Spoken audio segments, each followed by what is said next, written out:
আল্লাহ বলতেছে, কে? আল্লাহ বলতেছে।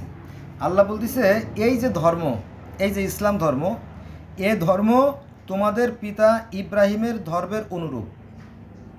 এই যে ধর্ম, ইসলাম ধর্মটা ইব্রাহিম নবীর ধর্মের অনুরূপ। তো এই ইব্রাহিম ধর্মের অনুরূপ, আমিও বলবো হ্যাঁ এটা ইব্রাহিম নবীর ধর্মের অনুরূপ। কারণ এই ইব্রাহিম নবীকে ইহুদেরাও নবী হিসেবে মানে, খ্রিস্টানরাও নবী হিসেবে মানে, মুসলমানরাও নবী হিসেবে মানে, জরথুস্ট ও নবী হিসেবে মানে, হিন্দুরাও এই ইব্রাহিম নবীকে নবী হিসেবে মানে, দেবতা হিসেবে মানে। সেটা আবার কেমন কথা? এটা তো জীবনে শুনি নাই, প্রথম শুনলাম। হ্যাঁ, এই ইব্রাহিম নবীকে সনাতন বা হিন্দু ধর্মের লোকেরা প্রহ্লাদ মহাজন হিসেবে মানে।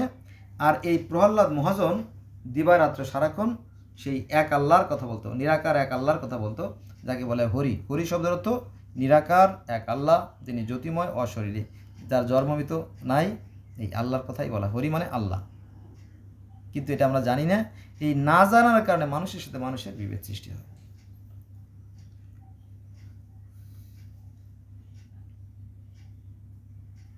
বোঝা গেছে বিষয়টা?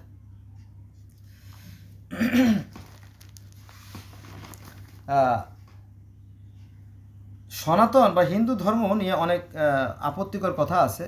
তো সেখানে কিন্তু আল্লাহ এক, জানেন তো।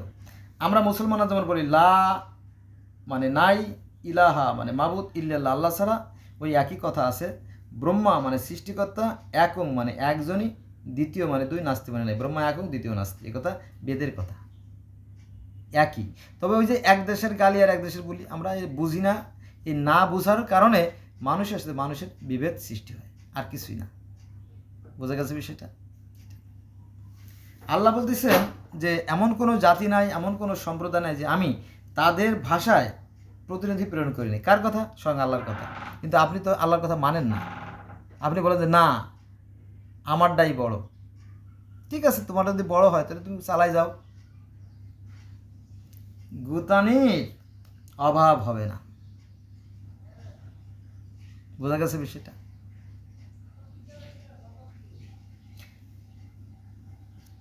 ভালো করে খেয়াল রাখবেন। Example is better than precept. এই যে পৃথিবী, এই যে পৃথিবীতে আমরা বর্তমানে যে 800 কোটি মানুষ আছি, এর কম বেশি হতেই পারে। তো এই 800 কোটি মানুষের যে ভাষা, যত হাজার হোক আর যত লক্ষ হোক তাতে কিছু আসে যায় না। সমস্ত ভাষা কিন্তু একটা মাত্র উৎস থেকে উচ্চারিত। হ্যাঁ, সেটা হচ্ছে আমাদের এই মুখ ও গহ্বর, যাকে বলা হয় কি ভোকাল কর্ড। দ্যাটস মিন বাক্য তৈরি যন্ত্র বা শব্দ তৈরি যন্ত্র। এটা কার? এটা গড গিফটেড, অর্থাৎ ঐশী প্রদত্ত, আল্লাহর দান। এটা দিয়ে আমরা ভাষা তৈরি করি, আর ভাষাকে আমরা বিভিন্নভাবে কি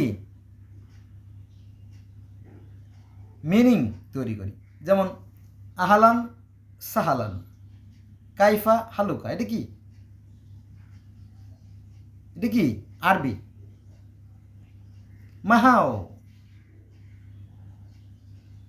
এটা হচ্ছে চায়না। চায়নারা যদি একজনের সাথে আরেকজনের দেখা হয় তার কি বলে? মাহাও, এই শব্দের উচ্চারণ করে। খ্রিস্টানরা যদি আরেকজন খ্রিস্টানের সাথে দেখা হয় তাহলে কী বলে? গুড মর্নিং, তাই না? হিন্দুরা যদি আরেক হিন্দুকে দেখে তো কী বলে? আদাব, নমস্কার।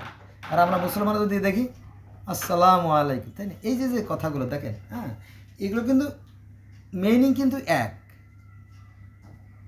একটা সম্বন্ধ সূচক।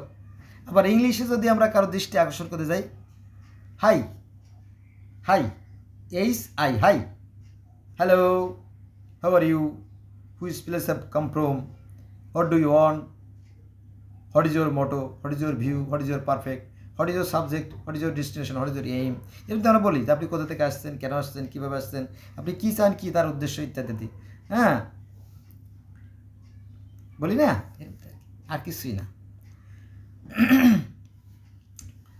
তো হিতাহিত না জানিয়া মরে অহংকারে, নিজে বড় হতে চাই ছোট বলতে পারে। আমরা অহংকার করি, মনে করি যে আমি বোধহয় সব জেনে গেছি। হ্যাঁ, কিন্তু জানার কোনো শেষ নাই। আপনি জন্ম থেকে মৃত্যু পর্যন্ত যতই চেষ্টা করবেন, জানা আপনার শেষ হবে না। বোঝা গেছে বিষয়টা? নিজেরা এত পণ্ডিত ভাবার দরকার নাই, একটু সাইলেন্ট হন, কোয়াইট হন, মানুষ হন, মানুষ হন, মানুষ হন। আল্লাহ হাফেজ।